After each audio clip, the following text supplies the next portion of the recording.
तो नमस्कार, वंदे मातरम, जय हिंद साथियों। यार बहुत सारे दोस्तों ने अभी हाल ही में आई बजट के बाद मेरे को कहा कि यार आप एनडीए गवर्नमेंट की बहुत तारीफ़ें करते हो, उनके काम की काफ़ी तारीफ़ें करती हो। इस बार की बजट को लेके आपका क्या कहना है? आपका जो बजट है इस बार जो एनडीए सरकार ने लेके आई है हाल ही में, निर्मला सीतारमण जी ने जो लेके आई है, उस बजट पे आप क्या कहना चाहेंगे? ये निश्चित रूप से ये बजट काफ़ी शॉक्ड कर देने वाला था मेरे लिए भी, जब मैंने देखा बजट को समझा। और सोचा भी था मैंने कि जिस दिन बजट आया उसी दिन मैंने वीडियो बना दूँ, लेकिन मैंने सोचा कि कंट्रोवर्शियल चीज़ों से दूर रहा जाए। लेकिन फाइनली किसी ने मुझे कहा कि बनाना चाहिए भाई, आप एनडीए की कामों की तारीफ़ें करती हो तो इस बारे में भी बोलना चाहिए। हाँ, तो मैं कहना चाहूँगा कि एनडीए ने जितने भी अभी तक काम किए थे मैं उनका फेवर करता हूँ। बहुत काफ़ी अच्छे तरीके से उन्होंने काम किया है, देश को एक अलग रास्ते पे लेके गए। लेकिन हाल ही में जो निर्मला सीतारमण ताई जी है, उन्होंने जब बजट पेश किया हाल ही में, तो ऐसा बजट जो केवल एक वर्ग को तोड़ने के लिए काफ़ी है, जो सरकार को ऊपर पहुंचा सकता है और ज़मीन पे गिरा सकता है मिडिल क्लास फैमिली और लोअर मिडिल क्लास फैमिली। पता नहीं हमारे वित्त मंत्री जी निर्मला सीतारमण जी को कहाँ से ये ज्ञान प्राप्त हुआ है, कहाँ से अल्बर्ट आइंस्टीन जी से उन्होंने कोचिंग ली है कि भैया मिडिल क्लास फैमिली को कैसे तोड़ना है, उनको कैसे फाइनेंशियली वीक करना है। उनका संपूर्ण ज्ञान का लेखा जोखा उनके भेजे में फिट कर दिया गया। और कारण ये हुआ कि हाल ही में जो बजट आई है उसमें जो मिडिल क्लास फैमिली है और लोअर मिडिल क्लास फैमिली है उनको कम्प्लीटली रूप से तोड़ने का काम किया गया है। भैया आप स्कीम निकालते हो, आप योजनाएं निकालते हो, उसका लाभ आप तो आपको जो गरीब वर्ग है उनको उनको देते हो। आप अमीर तो वैसे भी अपने बिजनेस लेके बड़ी बड़ी लोन लेके, और उनको तो आप इतनी सारी सुविधाएं प्रोवाइड कर रहे हो बड़े बड़े बिजनेसमैन को। और हाल ही में जो रिपोर्ट है, एक साल में लगभग इंडिया के लगभग 5,000 जो करोड़पति है वो इंडिया छोड़ के किसी और फॉरेन में शिफ्ट हो गए। तो ये सोचने वाली बात है कि आप बड़े बड़े जो बिजनेसमैन हैं उनका फ़ायदा करवा रहे हो, और जो निम्न वर्ग के लोग हैं, जो मजदूर वर्ग के लोग हैं, मजदूर नहीं कहना चाहेंगे, जो गरीब तबके के लोग हैं उनका फ़ायदा करा रहे हो। भैया इन सब के बीच में जो पीस रहा है ना, वो मिडिल क्लास फैमिली और लोअर मिडिल क्लास फैमिली है। आप ना लोअर मिडिल क्लास फैमिली और लोअर मिडिल क्लास फैमिली को ना एक गन्ने की तरह यूज़ कर रहे हो। आप उनको गन्ने की मशीन में जैसे गन्ने को पेरा जाता है ना, सेम आप वैसे ही काम कर रहे हो।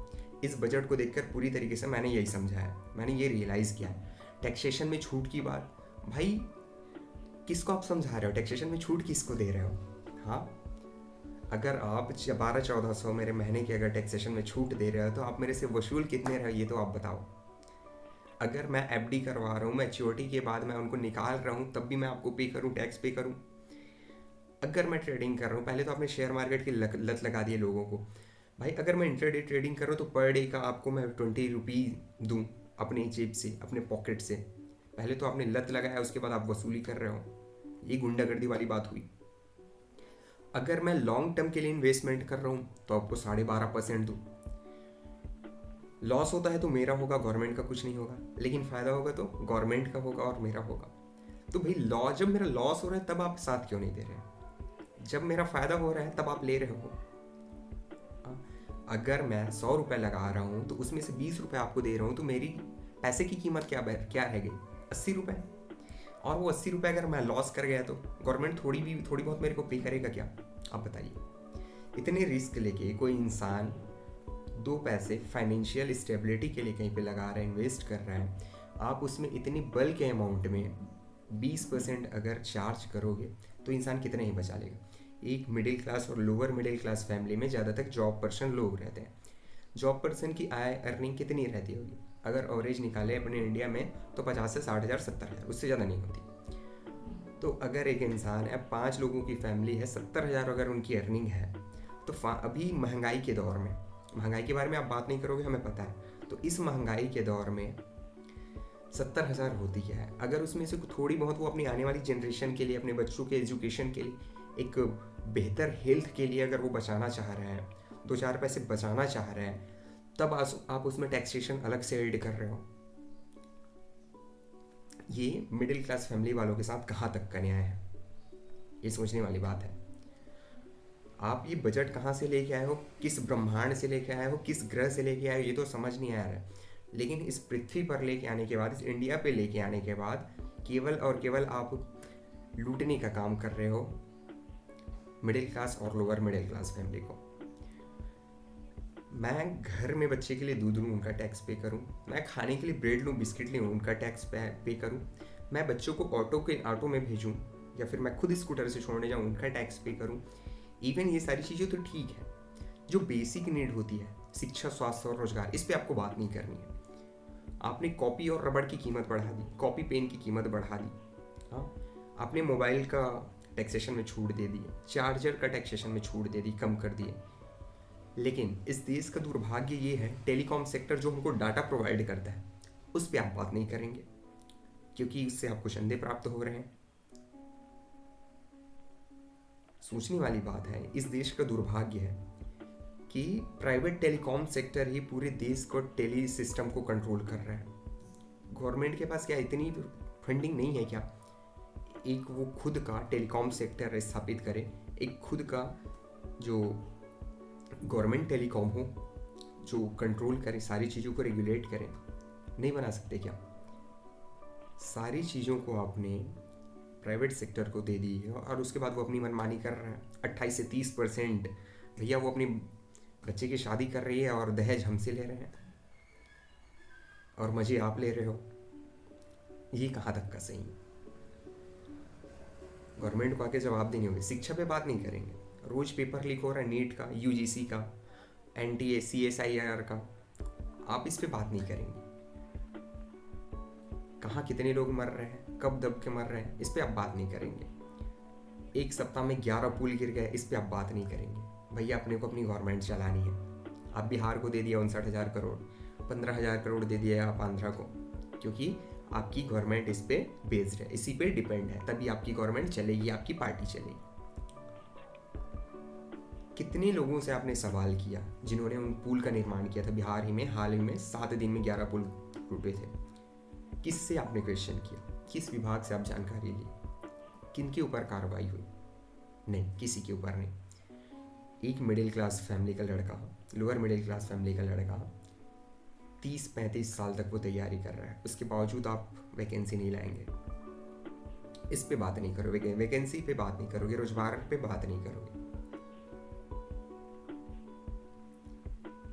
रोजगार पे बात नहीं कर रहे, आप आत्मनिर्भर भारत बनाने की बात कर रहे हो। युवा को आप मौके नहीं दोगे, आप प्लेटफॉर्म नहीं दोगे, अपॉर्चुनिटी नहीं दोगे, तो युवा आगे आएगा कैसे? तो आज आप तो पूरी तरीके से क्रश करने का काम कर रहे हो ना। एक जो मिडिल क्लास फैमिली रहता है, उनके बच्चों के ड्रीम, उनके सपने, सबको क्रश करने का काम कर रहे हो, तोड़ने का काम कर रहे हो, रौंदने का काम कर रहे हो।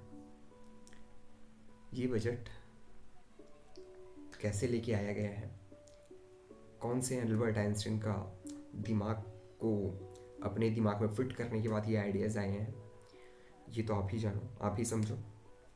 लेकिन मैं कहना चाहूँगा, अभी तक अब की बार मोदी सरकार थी ना, अब ये लास्ट था, अंतिम बार था, अंतिम बार मोदी सरकार था। Middle class family, lower middle class family ही इस देश में ये निर्धारित करते हैं कि सरकार किसकी बनेगी और किसकी गिरेगी।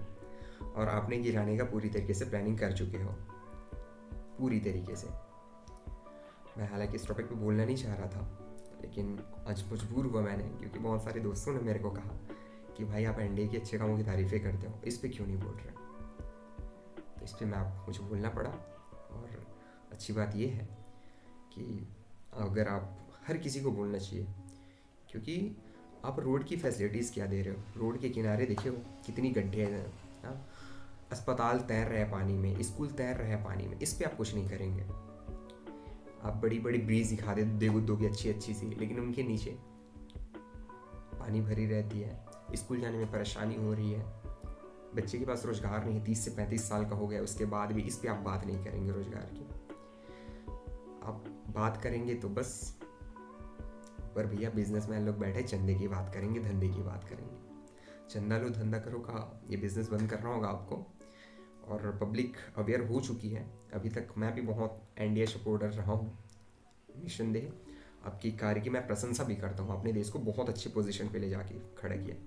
लेकिन हाल ही में जिस तरीके से आप अभी डिसीज़न ले रहे हो कि मिडिल क्लास फैमिली को और उनके बच्चे को पूरी तरीके से आपकी पार्टी के अगेंस्ट न्यूट्रल करने का काम कर रहा है, उसमें से एक मैं भी हूँ।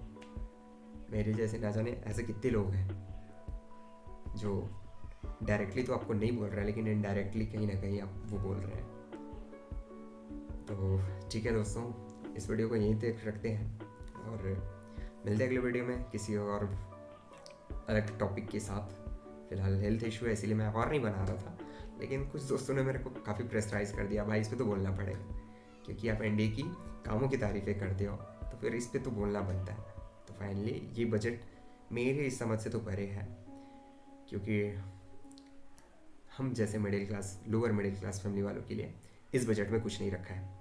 ये बजट केवल है तो लोग बिलो लोअर या फिर ये बोल सकते हैं जो गरीब तबके के लोग हैं उनके लिए, और हायर जो बिजनेसमैन है उनके लिए।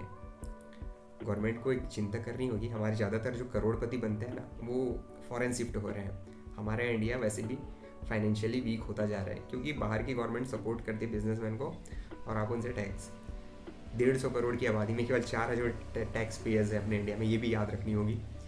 और टैक्स पेयर्स वो डायरेक्ट पे करते हैं, हम लोग इनडायरेक्टली पे कर रहे हैं। तो ठीक है दोस्तों, मिलते हैं अगले वीडियो में, तब तक के लिए नमस्कार, वंदे मातरम, जय हिंद।